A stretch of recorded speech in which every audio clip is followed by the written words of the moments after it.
Hi అండి, అందరికీ నమస్కారం. Welcome back to my channel. ఈ వీడియోలో ఏపీ ఉద్యోగులు మరియు పెన్షన్ల పెండింగ్ బిల్లుల చెల్లింపుల తాజా సమాచారం తెలుసుకుందామండి. కొన్ని పెండింగ్ బిల్లులు అయితే జమ అవుతున్నాయి. ఆ వివరాలు కూడా ఈ వీడియోలో తెలుసుకుందాం. వీడియో ఎక్కడే కానీ స్కిప్ చేయకుండా ఎండ్ వరకు చూడండి. అప్పుడే పూర్తి ఇన్ఫర్మేషన్ అర్థమవుతుంది.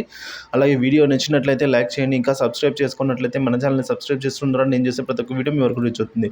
విషయానికి వచ్చినట్లయితే ఏపీ ఉద్యోగులకు సంబంధించి పెండింగ్ బిల్లుల చెల్లింపులు కనుక చెల్లించకపోతే సో సేవలు నిలిపివేస్తామని నెట్వర్క్ హాస్పిటల్స్ ప్రభుత్వానికి హెచ్చరిక జారీ చేసిన విషయం తెలిసిందే. అందుకు గాను ప్రభుత్వం కూడా 203 కోట్లు అప్పటికప్పుడు విడుదల చేసి తర్వాత తాజాగా సీఎస్ జవహర్ రెడ్డి గారితో చర్చలు జరిపి సఫలం కావడంతో ఆరోగ్యశ్రీ సేవలను కొనసాగిస్తూ ఉన్నట్లుగా హాస్పిటల్స్ అసోసియేషన్ ప్రకటించింది. తాజాగా మరో 300 కోట్ల రూపాయలకు విడుదలకు కూడా సీఎస్ హామీ ఇచ్చినట్లయితే పేర్కొంది. మొత్తంగా ఈ పథకం కింద సేవలు అందించిన హాస్పిటల్స్కు ప్రభుత్వం 1500 కోట్ల రూపాయలు బకాయి పడింది. అయితే దాంట్లో 300 కోట్లు విడుదలకు అయితే ఆమోదం లభించింది.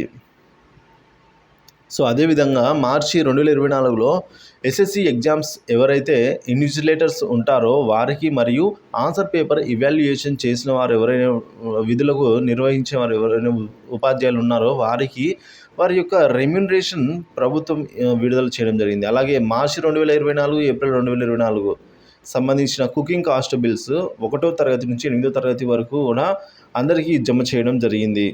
సో ఇలా ఇప్పటి వరకు కూడా మనము ఇవి అయితే జమ అయ్యాయండి. కానీ ఇప్పటి వరకు డిఏ బకాయిలు అయితే ఎక్కడ కానీ జమ కాలేదు. సరెండర్ లిస్ట్ కూడా జమ కాలేదు. సో అవి కూడా త్వరలో మే నెల ఆఖరిలో వరకు అయితే జమ అవుతాయని చెప్తున్నారు.